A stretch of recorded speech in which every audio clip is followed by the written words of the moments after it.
Hey guys, welcome back to my channel. Thank you so much for joining me here today for another video. For those of you who are new, welcome in. My name is Melissa, and for today's video, I thought that we would do something a little bit different. I wanted to take you guys outside with me, onto my balcony area, and I'm gonna be sharing with you just a few tips and tricks on how I like to manage my anxiety. So just to give you guys a little backstory, I've definitely been a person who has struggled with anxiety off and on throughout my life, probably ever since I was a little kid, to be honest. And the tips and tricks I want to share with you today are just certain things that I have tried out that really work well for me, that help me to just kind of relax, clear my head, clear my energy. And there are things that I've kind of found along the way. A lot of the things I'm going to be sharing with you today are not necessarily tips or tricks that have been recommended by doctors. So just keep that in mind. And just as a quick disclaimer, of course, I'm not a doctor. I'm not diagnosing you with anything today. Nor are these tips and tricks, as I said, necessarily recommended by a medical professional. Again, these are just things that I have found that really work for me. So if that sounds like something that you guys want to learn about, then keep on watching. All right, you guys, so the first tip that I want to share with you on how I have been able to manage my anxiety actually is through fragrances. Okay, so I know that this probably sounds really strange, but for those of you who don't know, fragrances and scents are actually strongly tied to memories, emotions, and feelings in our lives. So just to give you guys an example, you know, for me personally, whenever I smell a specific type of fragrance, a specific brand of fragrance, Chanel No. 5, I always think about my grandmother because she wore Chanel No. 5. And then I think about like having fun, like shopping or being really comfortable, like sitting at her house. So there's a lot of like really positive memories that kind of hit me right away when I smell Chanel No. 5. So fragrance is a way that I've been able to manage my anxiety because there are certain fragrances out there that have very relaxing vibes for me personally. One of the places that I love to go to be able to feel relaxed is actually the beach. But where I live, there's really not a beach in close proximity to me. Like there's no ocean in close proximity, we'll say. That's my preferred beach. I think the closest beach is like 2.5, 3 hours away. So there's a specific fragrance I wanted to share with you guys today. This fragrance actually smells like the beach to me, and because it smells like the beach, it immediately makes me feel relaxed. So the name of this fragrance is called Sunset Hibiscus. It's from this brand called Nest. You can get it at Sephora. It is kind of pricey, so I'm not necessarily recommending you guys run out and buy this to manage your anxiety. Again, the reason that it works for me is because it reminds me of a place that makes me feel really relaxed, really chill, really comfortable, and just like not a care in the world when I'm there, okay? So this scent, Sun-Kissed Hibiscus is the name of it. I think I already said that. But it literally smells like the beach in a bottle, but almost like the beach at sunset, if that makes sense. So it just has a very warm, relaxed, very chill vibe to it. It's not a very like offensive or outgoing, head-turning type of fragrance at all. So yesterday I was actually feeling really anxious. There were just a lot of thoughts running through my mind. There were a lot of things that kept going on in the world. As we know, it always seems to happen in 2020. It's like one thing after the other. So I went ahead and sprayed a few mists of this onto my body, and it was like the relaxing, calming effect was like instant. So I would definitely recommend for you guys to experiment with different fragrances and different scents and just kind of see which ones bring you the most calm, kind of relaxed energy and the most peace of mind. For those of you who maybe don't want to spend a ton of money on like perfumes like this, another tip I can share is essential oils. So maybe do some exploring with essential oils, see which ones you can find that bring you that really nice relaxed feeling.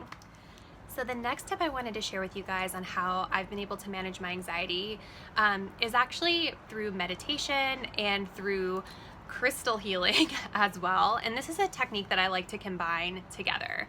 So you guys can see that we're outside here on my little balcony area. When the weather is nice, I actually like to bring a yoga mat out here. It's actually where I'm sitting right now.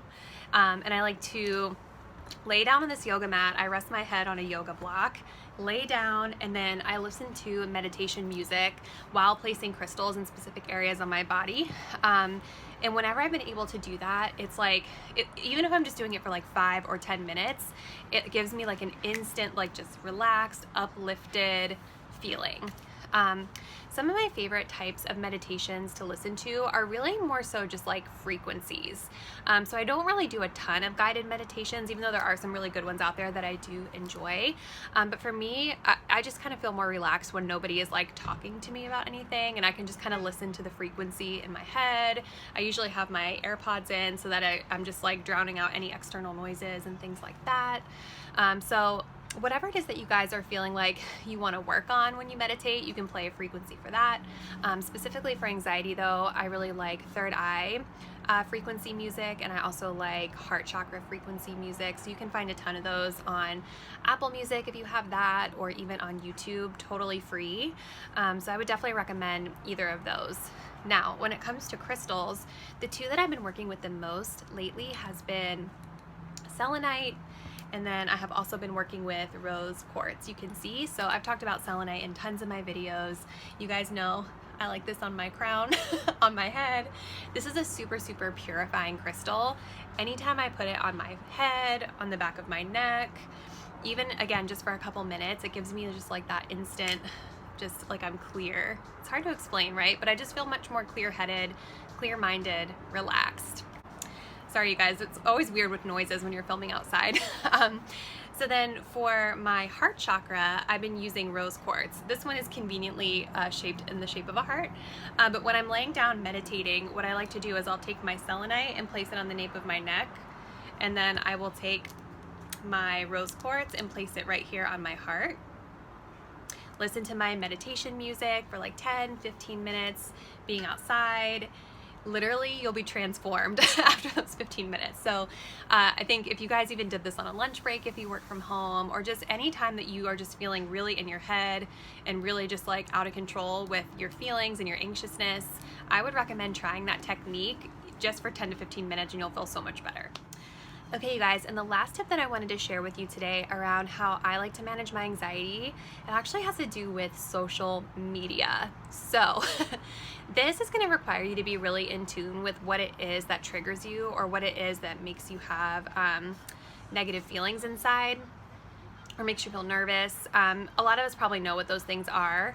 So one tip that I can share with you about social media is, if you follow people that post a lot of negative things all the time, or who post really aggressive things all the time, I think 2020 is the year of that. It's like people are posting all sorts of just really negative stuff all over social media, and a lot of times it can even be coming from people who you love, who are good people, but they're just caught up in whatever it is that's going on, right? So what I like to do is actually mute those people. That way it doesn't feel awkward about like you having to unfriend them or anything like that, but you can just mute their story, mute their posts.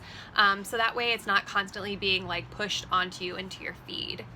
Something else too that really works well for me on social media is to sort of like curate what I'm following. So what I mean by that is following things that bring me joy and bring me peace. So hashtags have actually been really, really helpful in me managing my anxiety and just like preventing negative stuff from coming into my newsfeed. So for example, one hashtag that I follow is hashtag ocean, because remember I was telling you guys with the fragrance that I love being at the beach. So every day when I wake up, I always see pictures of like ocean animals, or just the sea, waves, all sorts of really beautiful images that make me feel really happy. Another hashtag that I like to follow is hashtag crystals. I like to follow hashtag nature. So all sorts of things are out there that you guys can actually choose to follow that can bring you that source of inner peace. So I would recommend doing that. And anything that you guys are seeing on your newsfeed that is just like bringing you down or making you feel anxious or negative, don't feel guilty about muting it. You know what I mean? Doesn't mean you have to like defriend the person or have any sort of like confrontation with them, but you have to protect your own energy first. And it's not fair for you to have to deactivate your social media just because other people are acting crazy on there. Okay, so don't be afraid to mute people, I would say, and then go ahead and do some exploring on what types of hashtags you want to follow so that you can be able to see the types of posts that really bring you joy, happiness, and peace. All right, you guys, well, those were the tips and tricks I wanted to share with you today. Would love to hear your feedback on how you guys like to manage your anxiety. Do you guys do any of the same things that I do, or do you have any other best practices that you would like to share? Leave me a comment below and let me know. I think now more than ever, we need more people sharing all the positivity and all the tips and tricks that we can so that we can kind of keep raising our vibration higher as a collective. I do plan on doing another video on anxiety as well, specifically anxiety in relationships, because that's something that I have definitely struggled with over the course of the past couple of years. So I will be doing that soon, so be on the lookout. But if you like this video, you guys, please be sure to give it a thumbs up for me, subscribe to the channel if you have not already. Thank you guys so much for watching, and I will catch you in the next video. Bye!